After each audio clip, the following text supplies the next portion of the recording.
प्रदर्शन करने वाले किसानों पर हरियाणा सरकार ने एनएसए के तहत कार्रवाई करने की बात कही थी। एनएसए माने नेशनल सिक्योरिटी एक्ट। ये उनके ऊपर लगाया जाता है जो देश के लिए खतरा माने जाते हैं।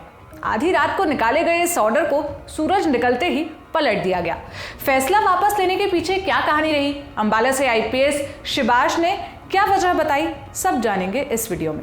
22-23 फरवरी की आधी रात खबर आई कि अंबाला पुलिस ने हरियाणा पंजाब बॉर्डर पर डटे या विरोध प्रदर्शन में शामिल किसान नेताओं के खिलाफ राष्ट्रीय सुरक्षा कानून यानी एनएसए के तहत एक्शन लेने की तैयारी शुरू कर दी है। हरियाणा पुलिस की तरफ से जारी किए गए प्रेस रिलीज में कहा गया, 13 फरवरी से किसान संगठनों के जरिए दिल्ली कूच को लेकर शंभू बॉर्डर पर लोग बैरिकेड तोड़ने की कोशिश कर रहे हैं। उपद्रवियों ने सरकारी संपत्ति को काफी नुकसान पहुंचाया है। इस आंदोलन में कई किसान नेता सक्रिय भूमिका में हैं और कानून व्यवस्था बिगाड़ने का काम कर रहे हैं। सोशल मीडिया पर भड़काऊ भाषण सर्कुलेट किए जा रहे हैं। आंदोलन की आड़ में उपद्रव मचाया जा रहा है। उनका यह भी आरोप है कि प्रदर्शन के दौरान किसानों ने अधिकारियों और पुलिसकर्मियों पर पत्थरबाजी की और वो हुड़दंग करके कानून व्यवस्था बिगाड़ने की कोशिश कर रहे हैं। किसानों द्वारा सरकारी और प्राइवेट संपत्ति को काफी नुकसान पहुंचाया जा चुका है, ऐसा पुलिस का कहना है।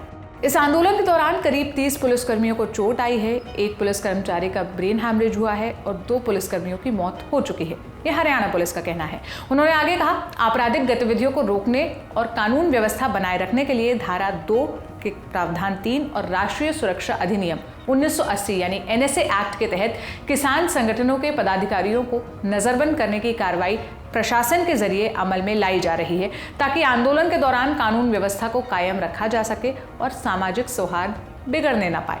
फिर सूरज उगने के बाद 23 फरवरी यानी आज सुबह 8 बजे खबर आई कि इस आदेश में संशोधन कर इसे रद्द कर दिया गया। इंडिया टुडे से बात करते हुए अंबाला के आईजी ने क्या बताया, सुनिए। एनएसए लगाने के फैसले पर हमने पुनर्विचार कर तय किया कि इसे रद्द किया जाएगा। हरियाणा पुलिस सभी प्रदर्शन करने वाले किसान और किसान नेताओं से अपील करती है कि शांति बनाए रखें और कानून व्यवस्था बनाए रखने में हमारा सहयोग करें। उन्होंने आगे कहा कि हरियाणा पुलिस ने अब तक कम से कम फोर्स का इस्तेमाल किया है और बस धारा 144 लागू करने की वो कोशिश कर रहे हैं। अंबाला की एसपी पूजा डाबला का भी इस पर बयान आया, सुनिए।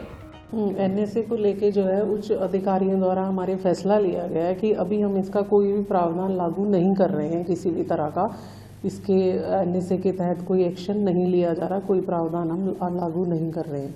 किसानों से मेरी यही अपील है कि लॉ एंड ऑर्डर हाथ में ना लें, कानून व्यवस्था को समझें, शांति बनाए रखें, अननेसेसरी जो है किसी तरह का कोई हमारे लिए भी परेशानी ना करे। अगर लॉ एंड ऑर्डर मेंटेन रहेगा, शांति बनी रहेगी तो हमारी तरफ से कोई किसी तरह का अननेसेसरी एक्शन नहीं लिया जाएगा। इसके अलावा पुलिस की ओर से कहा गया कि आंदोलनकारियों द्वारा सरकारी और निजी संपत्ति को पहुंचाए गए नुकसान का आकलन किया जा रहा है। प्रशासन ने इस संबंध में आम जनता को पहले ही सूचित और सतर्क कर दिया था कि यदि इस आंदोलन के दौरान आंदोलनकारियों ने सरकारी और निजी संपत्ति को नुकसान पहुंचाया तो उनकी संपत्ति और बैंक खाते जब्त कर इस नुकसान की भरपाई की जाएगी। इसे लेकर पुलिस ने कहा कि अगर किसी आम आदमी को इस आंदोलन के दौरान या उसकी किसी संपत्ति का नुकसान हुआ है तो वो प्रशासन को नुकसान का विवरण दे सकता है। तो अब इस फैसले पर और इस फैसले के पलटने पर आपकी क्या राय है, आप हमें कमेंट बॉक्स में जरूर बताइएगा। मेरा नाम सोनल है। बाकी किसान आंदोलन से जुड़े सभी अपडेट्स आपको ललन टॉप पर मिलते रहेंगे। शुक्रिया।